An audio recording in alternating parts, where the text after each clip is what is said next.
Okay, if you'd like to sit down, we're going to crack on because we've got a lot of really interesting presentations to kind of get through before lunch. My next speaker is, I'm not going to pronounce this correctly, is Piotr Zmelonek. Okay, not bad. Piotr Zmelonek, yeah, okay, we didn't practice that. And he's publishing director of Polityka. And if you remember the kind of presentation first thing this morning about the political situation in Poland and the impact that this is having on the media, I think it's really he's in quite an interesting position. So he's going to talk about how Polityka is dealing with the kind of turbulent political and economic times, and maybe there's some lessons for the rest of us in how we adapt our publications. So over to you, Peter. Thank you, Caroline. Hello, everyone. We live in turbulent times. It is a truism to say that. For publishers, media people who faced in the last decade digital disruption, a change of readers' and users' behavior, shrinking revenues, this is nothing new. We face this stormy reality every day, and we have been able to challenge it, to rethink our strategies and try out new business models. But for some of us, turbulent times means dealing with uneasy political environment or government disruption or government interference. And this can affect not only our business, but also our legacies and values, and be a real threat to press freedom, rule of law, human rights, and democracy. Let me briefly introduce Polityka. We are a smallish publishing company operating exclusively in Poland. In terms of a business structure, we are partnership limited by shares. The shares are owned exclusively by the employees. We do not have any external investors, Polish or foreign, which can be nowadays of a certain advantage, especially in Poland, ruled by Law and Justice Party, which has announced already a few times the plans to re-Polonize the media. We employ almost 200 people, 80 of whom are journalists. Our yearly turnover is about 10 million euro. We are both print and digital publisher. We strongly believe in print. We publish 3 titles, or 2 major titles and 1 range of special editions. Polityka Weekly magazine is our largest title and the largest national news weekly in Poland. We cover everything from politics, current affairs, business, science to culture and arts.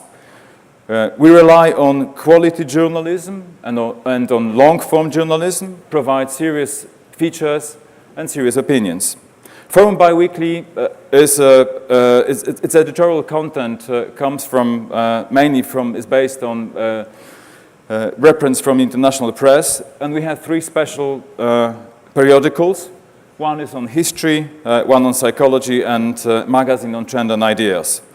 We, of course, run events, conferences, science, architecture, history, and culture awards, the biggest and the most prestigious of which is Polityka's Passports, an annual award for the young artists. Obviously, in the 21st century, we are not exclusively Gutenberg-era publisher. We take readers beyond print with the web, mobile, tablet, and social media. Digitally, we run our website, Polityka.pl. The website includes full contents from print editions of our periodicals. We run Polityka Digital, which is basically a digital platform with a material paywall, online shop, e-commerce with all our offerings. We are also owners of Polityka Insight and developers of app called Fiszki Polityki.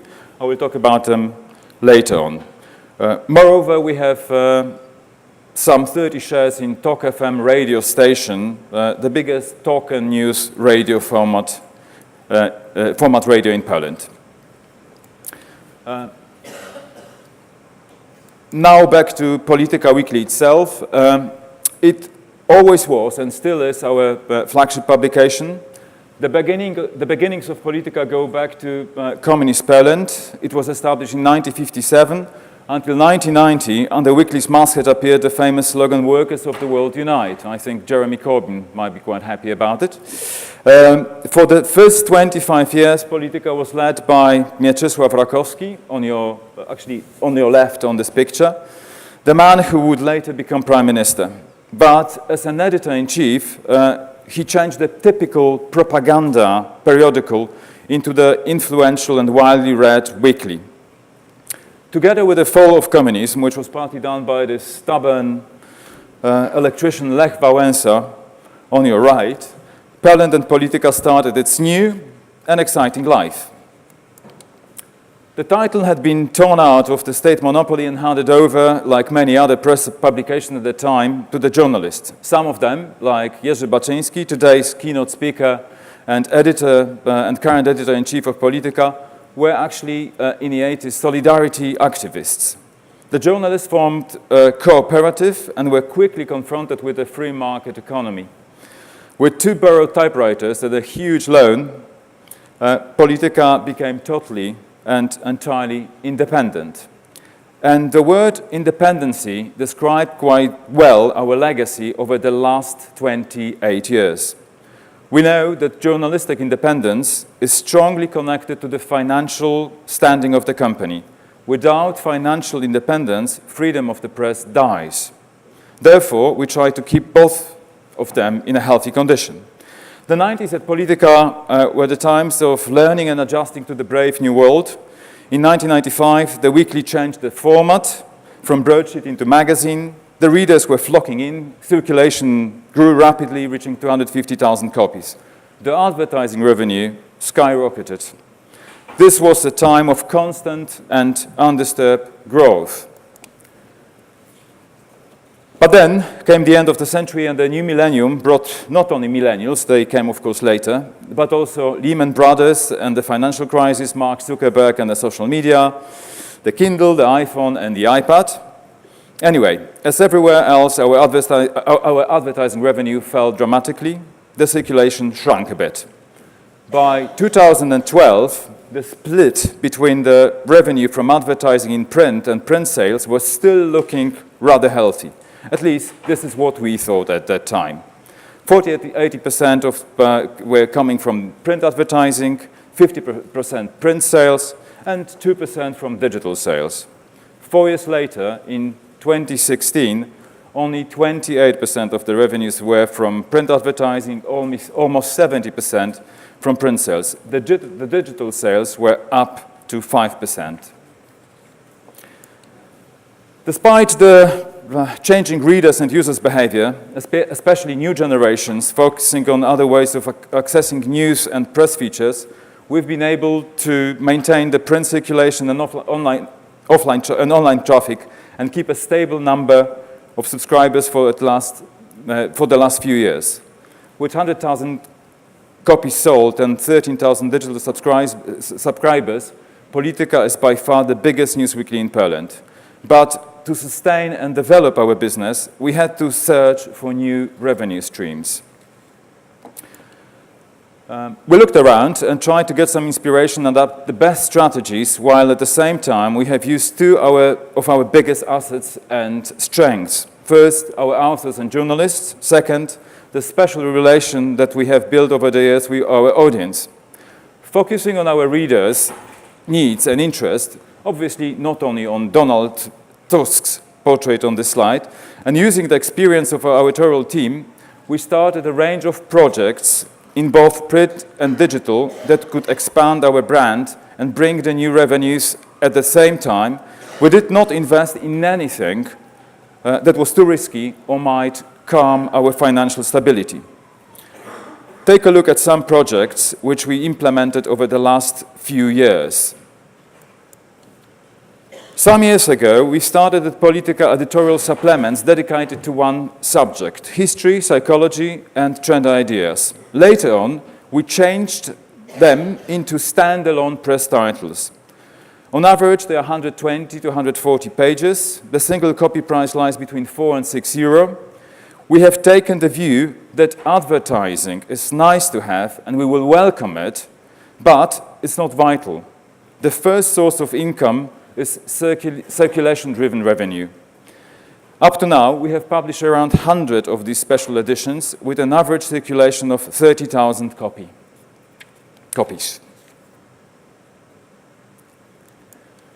In order to maintain our incomes, from 2014, we have started to add on films on DVD to Polityka. We offer our readers award-winning movies by renowned art directors, art house productions, and documentaries. Up to now, we have sold about 700,000 DVDs together with the weekly. Additionally, we publish books and book collections which sell as standalone products or add-ons to Polityka. Now to our digital-only projects. Polityka Insight was created in 2013. It is a multi-platform, digital-only, bilingual, Polish and English service dedicated to news and analysis on business and politics in Poland and Europe.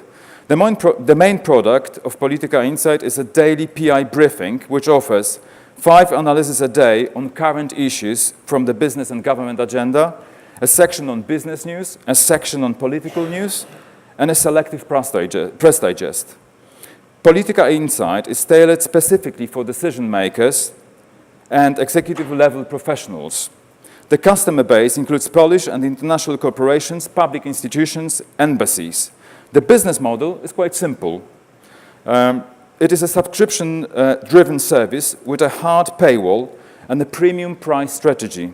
For a monthly fee of €150, the user gains access to all of the features. In order to give user a first-class experience, we decided to run the service without advertising. The advertisers are welcome to sponsor our conferences and events. Additional revenues come from bespoke research, custom-made reports, and executive briefings.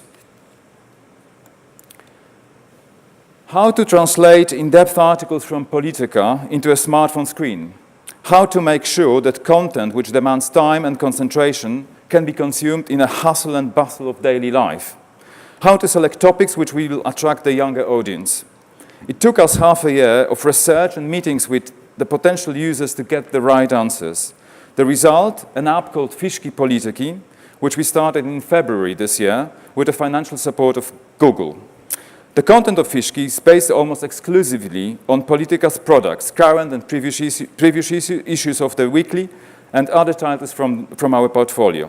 The app offers 2 kinds of texts, long reads and the daily briefings. The long reads are delivered twice daily. To be easy consumed, they split into 8 to 10 flashcards. The daily briefings is sent out in the afternoon and usually has up to 10 news items. FIPP is a subscribed-based app, again, without advertising. At the moment, we have 5,000 active users and about 500 paid subscribers.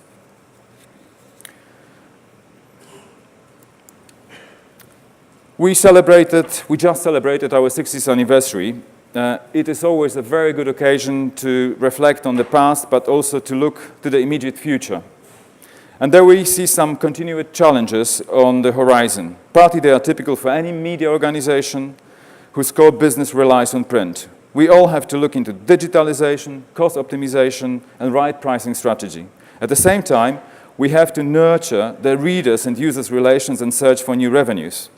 But one of our main concerns at the moment is the political environment. Since Law and Justice Party came to power in 2015, they've been talking about the repolarization and deconcentration of the media in Poland.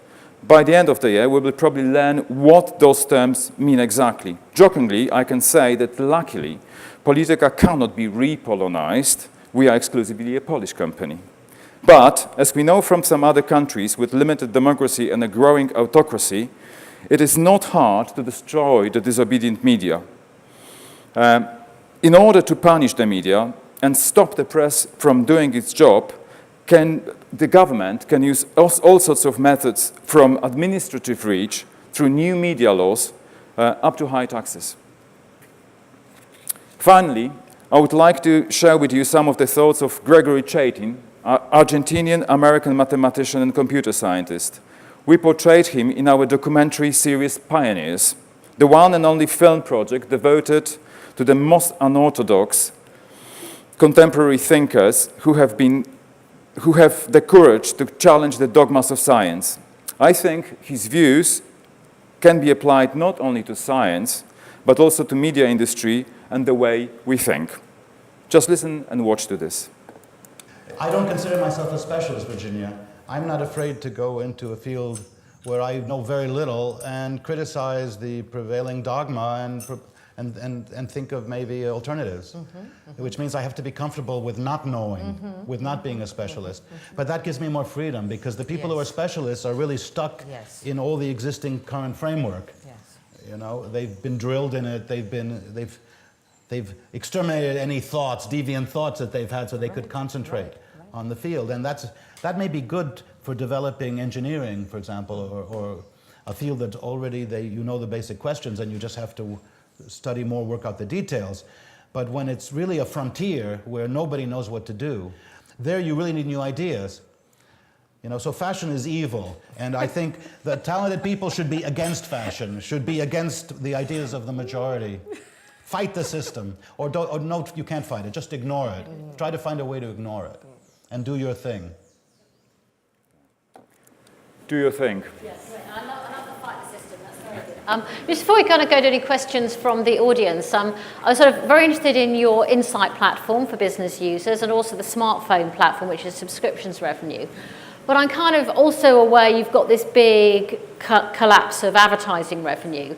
The subscription initiatives you've done so far, are they bridging that gap, or do you have to do a lot more? Do you have to do something more dramatic to make up that? Of course, we are not able to bridge this gap between the advertising revenue and the revenue from the print sales.